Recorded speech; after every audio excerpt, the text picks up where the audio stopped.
জয় শ্রীকৃষ্ণ। রাধে রাধে। নমস্কার বন্ধুরা। বন্ধুরা, অন্নপূর্ণা পূজার দিন এক মুঠো চাল আপনার বাড়ির এখানে সম্পূর্ণ গোপনে রেখে দিন। দূর হবে সংসারের সকল দুঃখ, দারিদ্রতা, অভাব, অনটন। মাতা অন্নপূর্ণার কৃপায় সংসারে আসবে অপার ধন সম্পদ ও সুখ শান্তি। কথায় আছে, মা অন্নপূর্ণার কৃপায় ও আশীর্বাদে যে সংসারের উপর বর্ষিত হয়, সেই সংসারে কখনো অন্ন বস্ত্রের অভাব হয় না। মাতা পার্বতীর অন্য আর এক রূপ হল মা অন্নপূর্ণা। তিনি অন্নদা বলে পরিচিত। পূর্ণ কথার অর্থ হল পূর্ণা, অর্থাৎ বন্ধুরা, যিনি অন্নদাত্রী, তিনি শক্তির অপরূপ হিসাবে ইনি পরিচিত। হিন্দু দেবীদের মধ্যে বিরাজীয়মান দেবী ত্রিভুজা। এই অন্নপূর্ণা দেবীর দুই হাতে থাকে অন্নের পাত্র। দেবীর এক পাশে থাকে ভূমি, অন্য পাশে থাকে শ্রী। চৈত্র মাসের শুক্লা পঞ্চমী তিথিতে দেবী অন্নপূর্ণার পূজা করা হয়। হিন্দু শাস্ত্রে ও নানান পুরাণে ও গ্রন্থে দেবী অন্নপূর্ণার কথা উল্লেখ রয়েছে। তবে বন্ধুরা, শাস্ত্রের নিয়ম বিধি মেনে অন্নপূর্ণা পূজার দিন এমন কিছু নিয়ম রয়েছে বা এমন কিছু উপায় রয়েছে, যে উপায়গুলি অন্নপূর্ণা পূজার দিন পালন করলে মা অন্নপূর্ণা অত্যন্ত প্রসন্ন হন। বন্ধুরা, আজকের এই ভিডিওটিতে যে সমস্ত উপায়ের কথা আজ আমি আপনাদেরকে জানাবো, এই উপায়গুলি সম্পূর্ণ নিয়ম বিধি মেনে পালন করতে পারলে আপনারা জীবনে অবশ্যই উপকৃত হবে। তো আমার প্রত্যেক বন্ধুদের কাছে অনুরোধ রইল, আপনারা ভিডিওটি প্রথম থেকে শেষ পর্যন্ত মনোযোগ সহকারে দেখবেন। ভিডিওটি ভালো লাগলে একটি লাইক করবেন, কমেন্টে মনে ভক্তি ও ভালোবাসা রেখে হর হর মহাদেব, জয় দেবী অন্নপূর্ণার জয় লিখতে কখনোই ভুলবেন না। বন্ধুরা, হিন্দু ধর্মে মাতা অন্নপূর্ণা দেবীকে খাদ্য ও পুষ্টির দেবী বলা হয়। তিনি পৃথিবীর সকল জীবের কাছে খাদ্যর দেবী। দেবী অন্নপূর্ণার আশীর্বাদে আমরা খাদ্য গ্রহণ করতে পারি, এই পৃথিবীতে বেঁচে থাকতে পারি। তিনি কেবল শারীরিক দেহকে নয়, তিনি আত্মাকেও জ্ঞান অর্জনের পুষ্টি প্রদান করেন, শক্তি প্রদান করেন। ইনি দেবী পার্বতীর অবতার। ইনি হলেন ভগবান শিবের স্ত্রী। ইনি হলেন শক্তির আর এক রূপ। ইনি একজন শক্তির আধার। অন্নপূর্ণা পূজার দিন এই সকল উপায় করলে জীবন থেকে অন্যের অভাব দূর হবে, জীবনে সুখ, শান্তি, সমৃদ্ধিতে ভরে উঠবে। বন্ধুরা, ভারতচন্দ্র রায় গুণাকার অন্নদা মঙ্গল কাব্যে দেবী অন্নপূর্ণার মাহাত্ম্যের বর্ণনা করেছেন। কাব্যে কথিত আছে, শিব পার্বতীর বিয়ের পর সুখে কাটছিল তাদের দাম্পত্য জীবন, কিন্তু এই সুখের মাঝে ব্যাঘাত ঘটায় দাম্পত্য কলহ। প্রবল অশান্তির পর দেবী পার্বতী কৈলাস থেকে মর্তে চলে আসেন, আর সেই সময় শুরু হয়ে যায় মহামারী ও অন্নের অভাব। এরপর কাশীতে স্বয়ং মহাদেব দেবী অন্নপূর্ণার কাছে ভিক্ষা চান এবং সেই ভিক্ষা গ্রহণ করে মহামারী ও অন্যের অভাব থেকে ভক্তদের রক্ষা করেছিলেন মা অন্নপূর্ণা দেবী। মাতা অন্নপূর্ণা দেবী পৃথিবীতে খাদ্য সরবরাহ করে। বন্ধুরা, দেবী অন্নপূর্ণা হলেন আমাদের অন্নের দেবী। তাই বন্ধুরা, রান্নাঘরকে মাতা অন্নপূর্ণার স্থান বলে মনে করা হয়।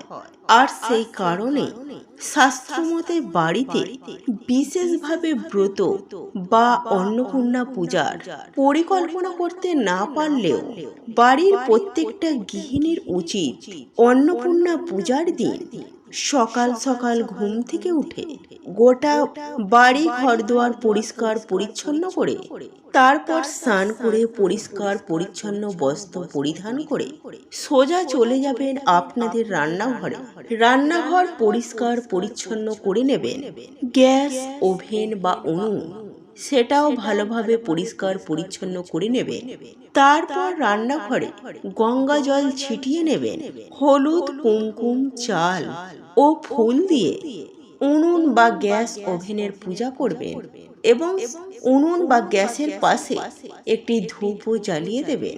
তারপর মাতা অন্নপূর্ণা দেবীর কাছে হাত জোড়ো করে প্রার্থনা করবেন, আর আপনার সোনার সংসারটি যেন সর্বদাই অন্ন ধনে পরিপূর্ণ হয়ে থাকে, কখনো যেন অন্যের অভাব স্পর্শ করতে না পারে, সেই প্রার্থনা করবেন।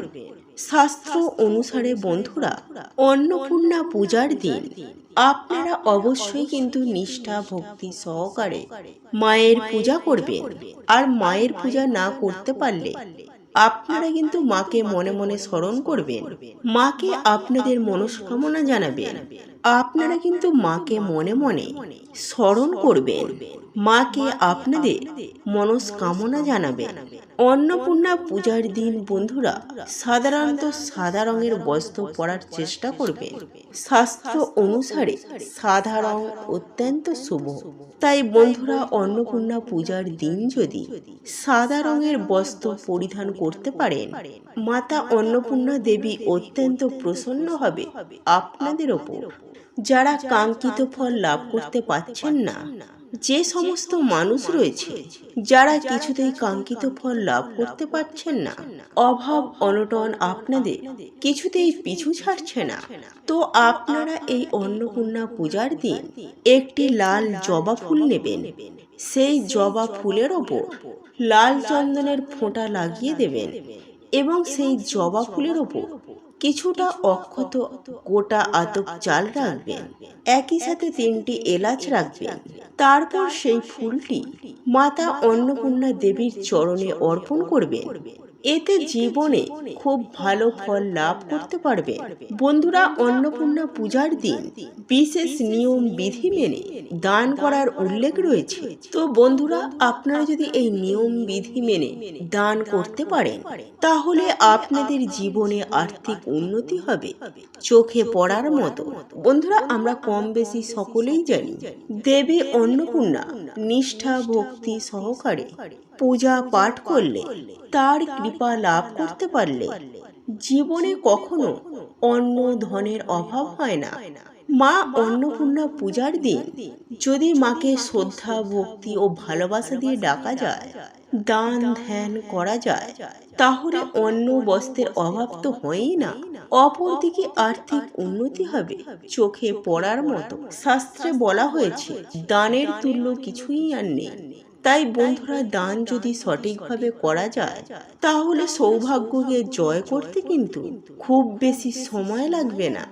তবে এই দান আপনাদেরকে করতে হবে মনে কোনো দ্বিধা বা সংকোচ না রেখে সম্পূর্ণ পবিত্র মনে দান করতে হবে। তাই বন্ধুরা, এইভাবে আপনারা অবশ্যই দান করবেন। বন্ধুরা, অন্নপূর্ণা পূজার দিন আপনারা একটি পেতলের পাত্র নেবেন। সেই পাত্রে ভর্তি করে আলো চাল নেবেন।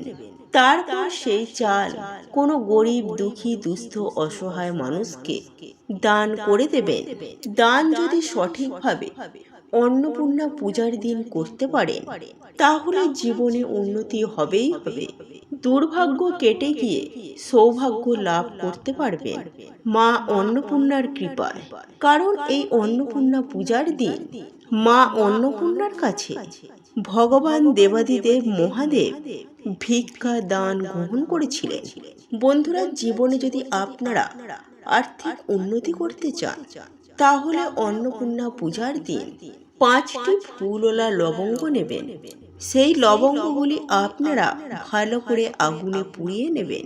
তারপর আপনারা 10 টাকা অথবা 20 টাকার একটি নোট নেবেন। তারপর সেই নোটটির ওপর লবঙ্গ পুড়িয়ে যে ছাইটি হয়েছে, সেই ছাইটি রাখবেন। তারপর সেই নোটটি আপনারা কাউকে দান করে দেবেন। এর ফলে আপনাদের জীবনে যদি আর্থিক উন্নতিতে বাধা থাকে তাহলে সেই বাধা কেটে যাবে। এছাড়াও বন্ধুরা, যাদের বারবার কাজে বাধা আসছে, জীবনে নানান রকম সমস্যা তৈরি হচ্ছে, তাহলে আপনারা এই অন্নপূর্ণা পূজার দিন একটি রূপোর কয়েন কিনে নিয়ে আসুন। তারপর সেই কয়েনটি দেবী অন্নপূর্ণার চরণ স্পর্শ করিয়ে দান করে দিন। এই রূপোর কয়েন দান করা অত্যন্ত শুভ বলে মনে করা হয়েছে। এতে জীবনে কঠিন থেকে কঠিন সমস্যা মুক্তি পাওয়া যায়। বন্ধুরা, অন্নপূর্ণা পূজার দিন মা অন্নপূর্ণা দেবীকে প্রসন্ন করতে, তার কৃপা লাভ করতে একটি শুদ্ধ গাওয়া ঘিয়ে মাটির প্রদীপ প্রজ্বলন করবেন। বিশেষ পূজার ব্যবস্থা না করতে পারলেও অন্নপূর্ণা পূজার দিন আপনার বাড়ির ঠাকুর ঘরে নিত্য পূজা করবার সময় আপনার ইষ্ট দেবদেবীর সামনে একটি ঘিয়ের প্রদীপ প্রজ্বলন করবেন আর একই সাথে একটি নিখুঁত পান নেবেন এবং সেই পানটির ওপর কিছুটা অক্ষত গোটা আটক চাল রাখবেন এবং তারই সাথে নেবেন একটি 1 টাকার কয়েন, একটি হলুদের গাঁট, একটি গোটা সুপারি।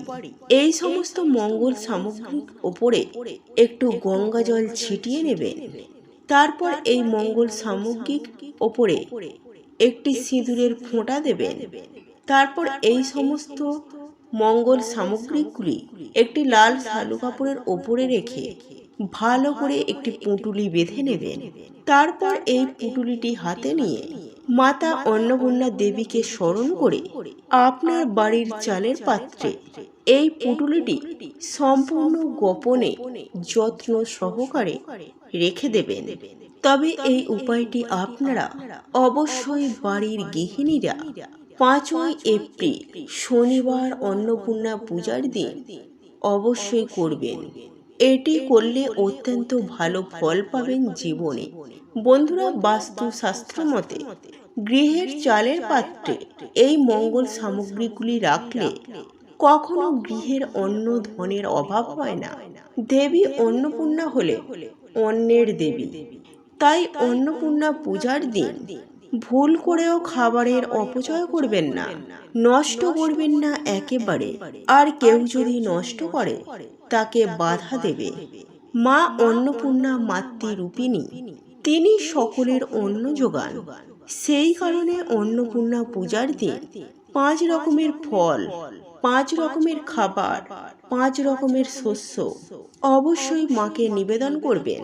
আর নৈবেদ্যের মধ্যে সামান্য ফল, মিষ্টি, সবজি ব্যবহার করবেন।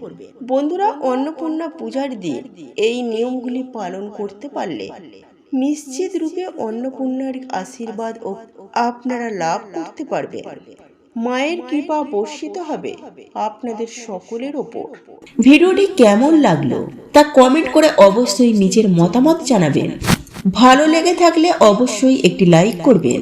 কমেন্টে ভক্তি, ভালোবাসা ও শ্রদ্ধার সহিত জয় মা লক্ষ্মী দেবীর জয় বা জয় শ্রীকৃষ্ণ রাধে রাধে একটি বারের জন্য হলেও লিখে যাবার জন্য অনুরোধ জানাচ্ছি। আর আপনি যদি আমাদের চ্যানেলে নতুন দর্শক হয়ে থাকে তো বিশেষভাবে অনুরোধ করব চ্যানেলটি অবশ্যই সাবস্ক্রাইব করে পাশে থাকা নোটিফিকেশন বেল আইকনটি অন করে রাখবেন। তাহলে সকলে সুস্থ থাকুন, ভালো থাকুন, পরম করুণাময় ঈশ্বরের অশেষ কৃপায়। তো আবারও কথা হবে আপনাদের সাথে নতুন কোনো ভিডিওর বিষয় নিয়ে।